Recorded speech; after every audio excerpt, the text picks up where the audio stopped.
As pessoas estão assustadas, a população está assustada. Você não modifica outras pessoas. A única pessoa que você consegue modificar é a si mesmo.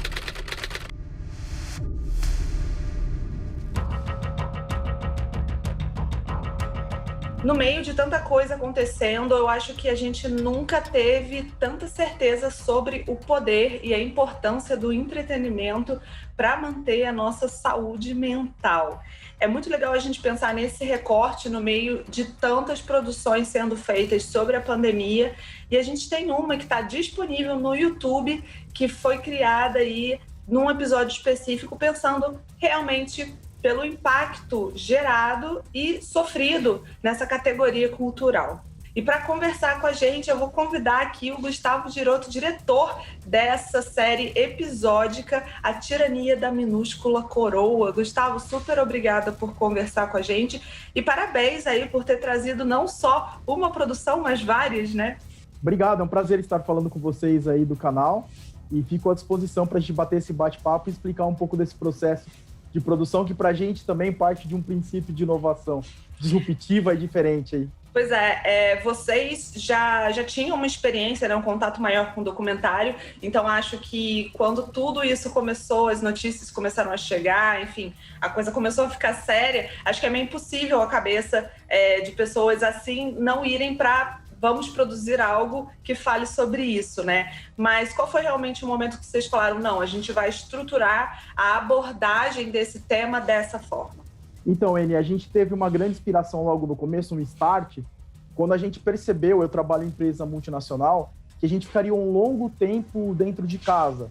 E aí a gente percebeu que a gente tinha que doar um pouco do nosso tempo para produzir algo, para ajudar as pessoas nesse momento de travessia. E aí a gente tinha que respeitar esse processo da quarentena, entender um pouco dos recursos que a gente tinha para trabalhar todo esse processo de produção.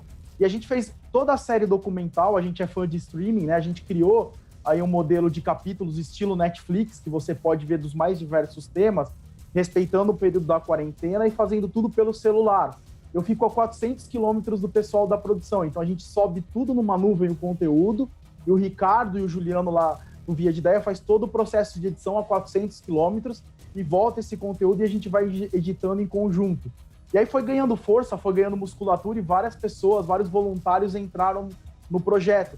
E foi uma curva de aprendizado para todo mundo, porque você tem aí uma crise de gerações até, que compõe toda a narrativa do documentário, que são aí os nossos personagens de entrevista. Independente de idade, alguns tinham mais facilidade de gravar sua auto-entrevista, precisaram se autoproduzir, ter um senso de noção de fotografia, de a gente explicando, e o pessoal mais novo às vezes teve dificuldade, então foi uma curva de aprendizado para todo mundo, bem legal. E, Gustavo, a gente está falando de uma série que traz vários episódios, mas a gente está focando no episódio 5, que é um episódio que realmente foca ali nessa parte cultural. E vocês trouxeram vozes super distintas, super diferentes. Eu achei super bacana o retalho que vocês conseguiram fazer. Como que foi essa pesquisa e qual foi realmente a principal preocupação de vocês na hora de fechar esse episódio? A gente pensou aí em mesclar um pouco do que também as pessoas do outro lado estavam fazendo em prol dos seus setores e os olhares, né, antagônicos, mas que se completassem no final para construir esse mosaico e essa narrativa. E esse episódio de entretenimento, que é o impacto na cultura e nas artes, que a gente traz o maestro João Carlos Martins, aí o Odilon Wagner, Bárbara Bruno, o próprio Genésio de Barros e outros personagens que lidam com teatro, a gente logo convidou eles para dar esses depoimentos, porque foi o setor que rapidamente foi diretamente impactado, né?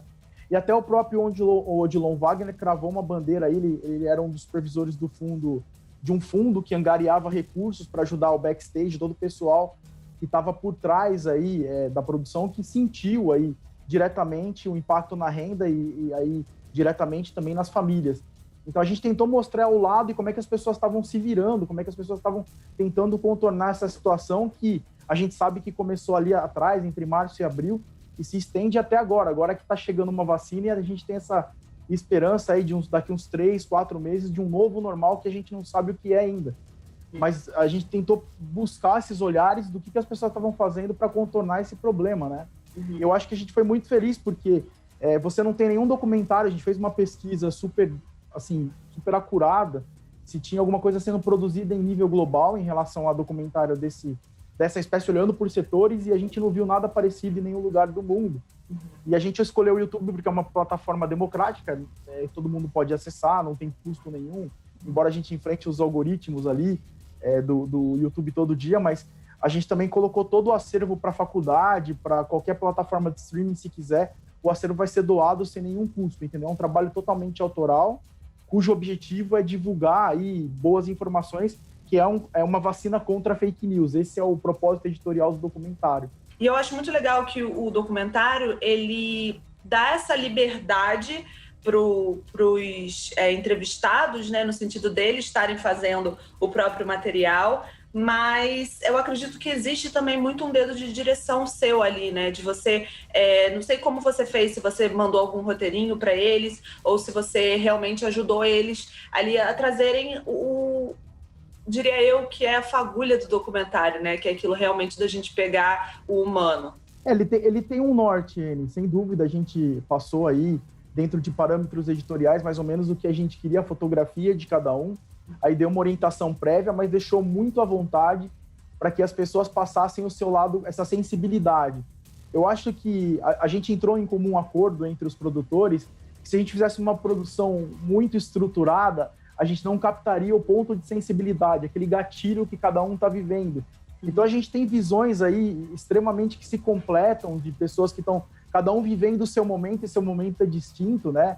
Uns com dificuldade aí até de sobreviver, outros que estão se reinventando em alguma plataforma. Então a gente quis pegar esses gatilhos de cada um e a gente entrou com uma produção mínima para ter esse olhar sensível sobre o tema.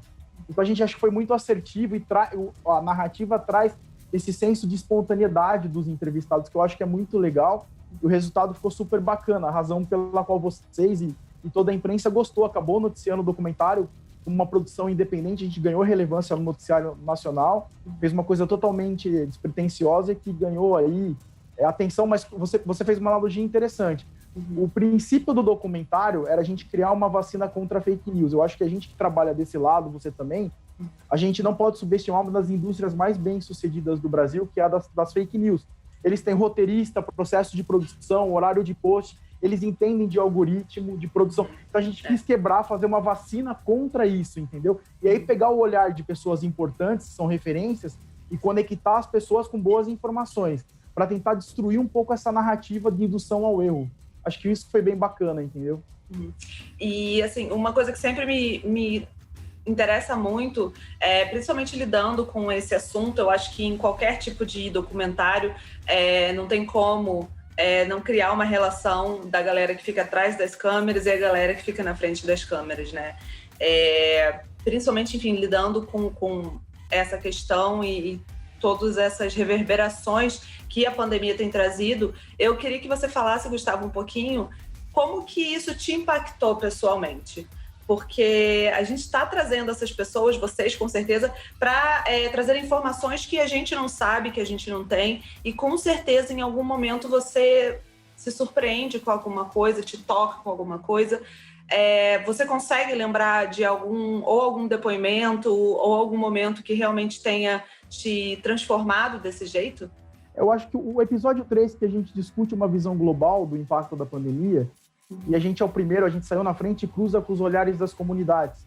A gente ouviu um líder do Morro do Alemão e de todas as grandes comunidades e favelas de São Paulo, aqui Paraisópolis, Heliópolis, o Capão. E aí o depoimento dessas pessoas, mesmo a gente sendo jornalista tal, traz uma carga de emoção muito forte.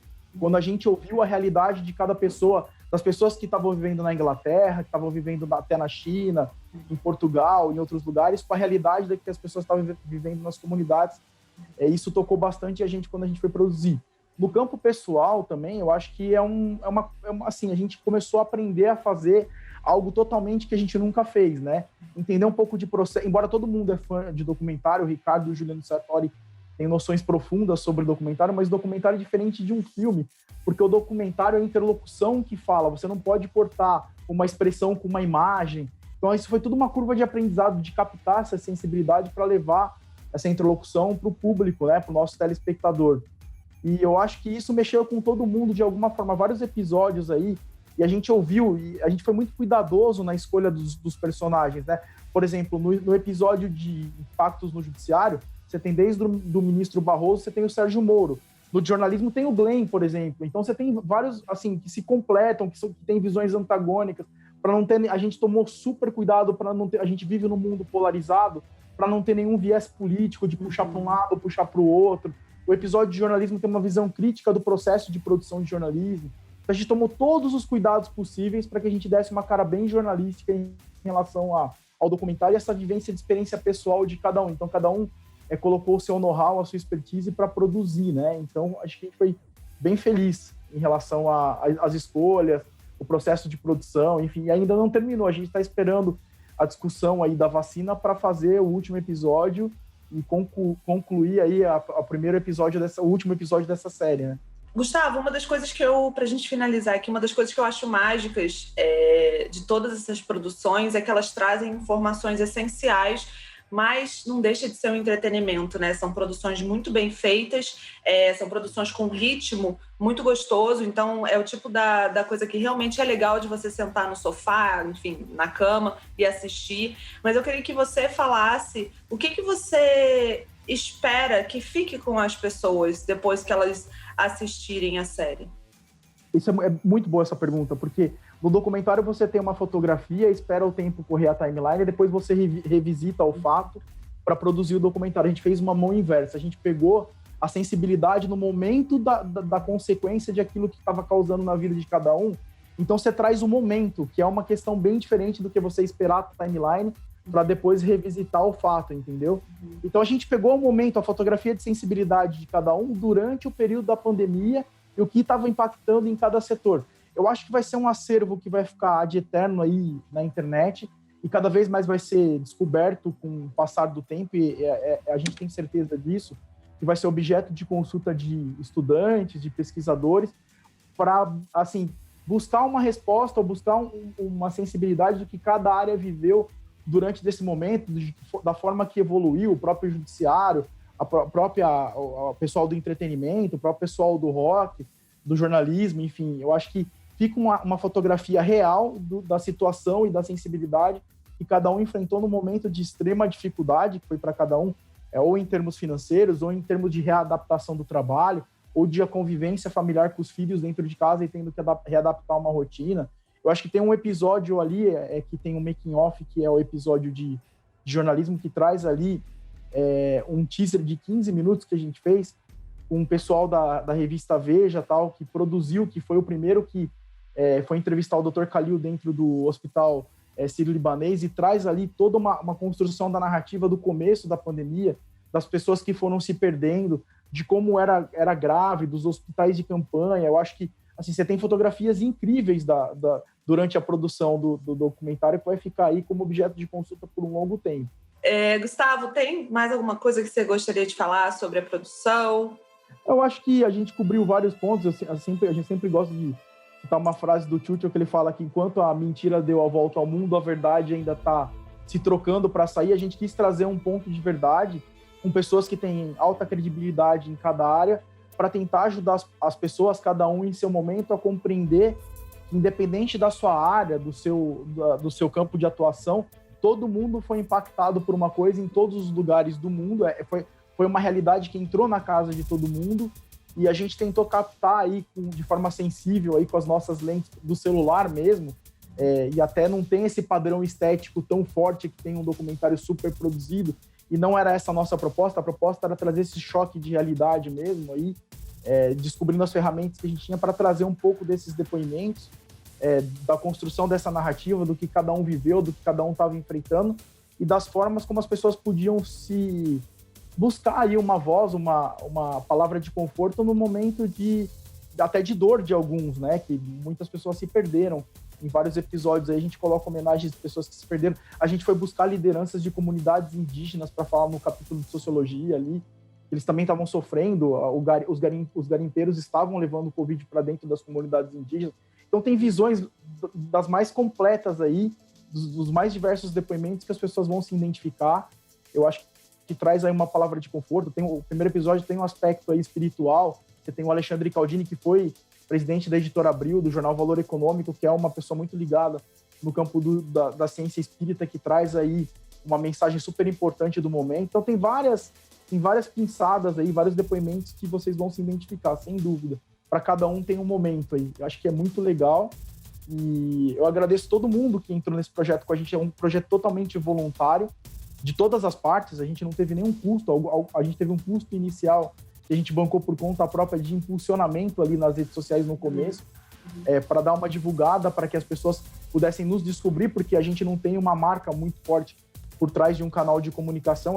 Cada um trabalha dentro das suas empresas, enfim, a gente decidiu doar um pouco do nosso tempo para produzir um trabalho legal para que as pessoas pudessem se reconectar. Então eu aposto que você já está abrindo uma aba aí no seu computador, procurando a Tirania da Minúscula Coroa no YouTube, e diria eu que seria a maratona mais diferente que você vai fazer esse ano, porque é uma série que vale a pena maratonar, né? Gustavo, super obrigada, parabéns de novo pela produção, por todas essas informações que vocês estão trazendo pra gente e, enfim, por estar ajudando o audiovisual brasileiro a sobreviver, principalmente nessa época também, né? A gente que agradece e fica super à disposição de vocês para qualquer debate em relação ao tema, e a gente volta a qualquer momento com uma segunda temporada, assim que as coisas, o cenário mudar, de repente do que acontecer. É uma série que não se fecha, né? Que a arte, em geral, está mais presente ainda na vida de cada indivíduo, de cada família,